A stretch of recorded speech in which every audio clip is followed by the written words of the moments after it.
Now you see, the Homestead Act of 1862 enticed settlers to the west.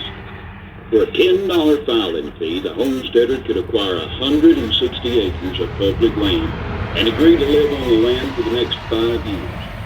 Sod houses were an economical and quick way to set up house on the land. The bricks of sod were placed grass side down, since the grass served as mortar. Building of a 12 by 14 foot sod house took about a week. The 2-foot thick walls provided insulation from the cold and the heat, and softened limestone was often applied to the walls to brighten them and kill the fleas in the sod. Ceilings were covered with old beds.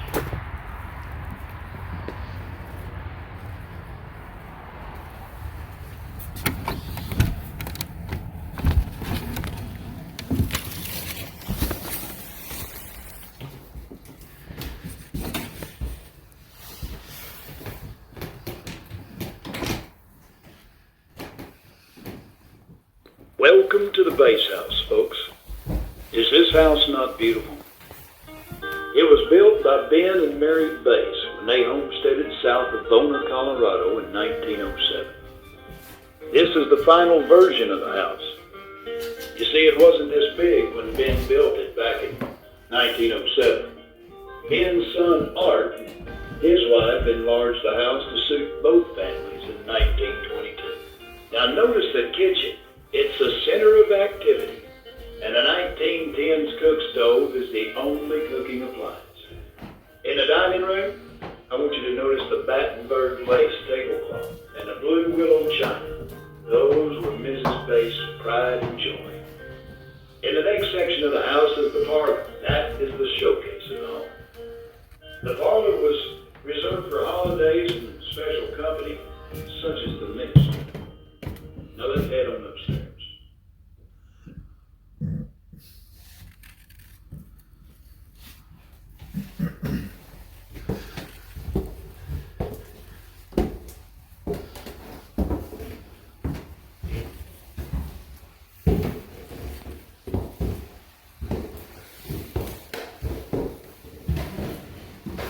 Huge landing.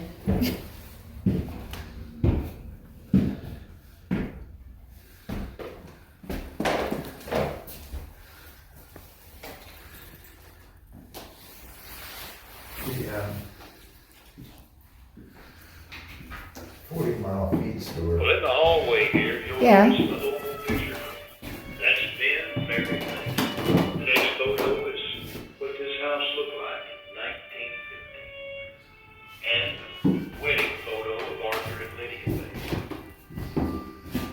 Now the showpiece of the upstairs is a set, complete with main couch, a cylinder head phone room. On the other side of the staircase is the sewing room. The curtains in this room, they're original, and they're 110 years old. You'll notice the rooms have closets.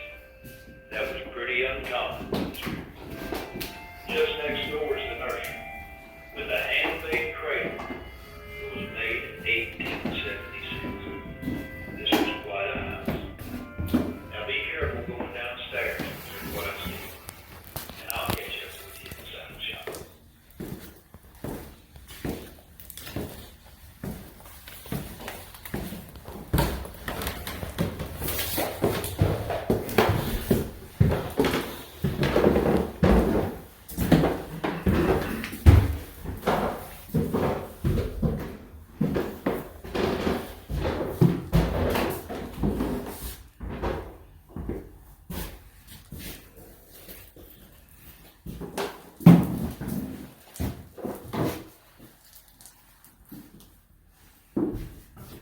Oh.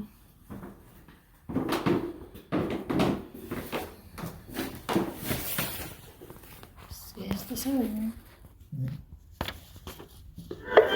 General stores were essential to every community. Now this particular one was built 15 miles east of Burlington in Canarado, Kansas in 1926. Every store carried the pioneer staples of flour, sugar, and coffee, as well as fruit, vegetables, and cured meats. Additionally, the store provided its patrons with dry goods cushions, clothing, and shoes. The area to the right, well, that's the meat department, and it contains a 1930s hand-turned slicer and bone breaker that's seen on the butcher block. The sawdust on the floor was changed every evening to keep the flies down. To the left is the post office. It was a gold mine for the store owner since it guaranteed walk-in business and convenience for patrons. Let's head next door to the Blacksmith Shop.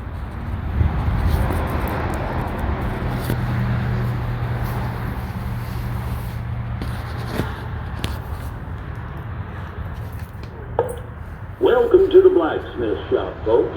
Now, the term blacksmith is derived from smite and black metal.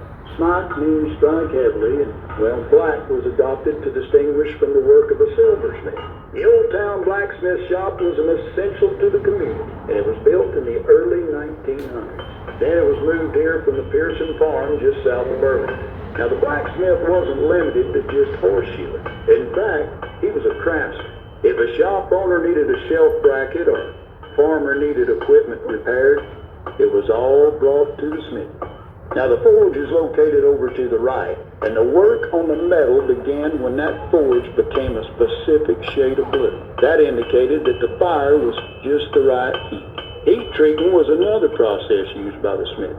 It tempered tool points. Now, the procedure involved alternate heating of the metal and then cooling in a water barrel. Ease on over to the barn, and I'll see you over there.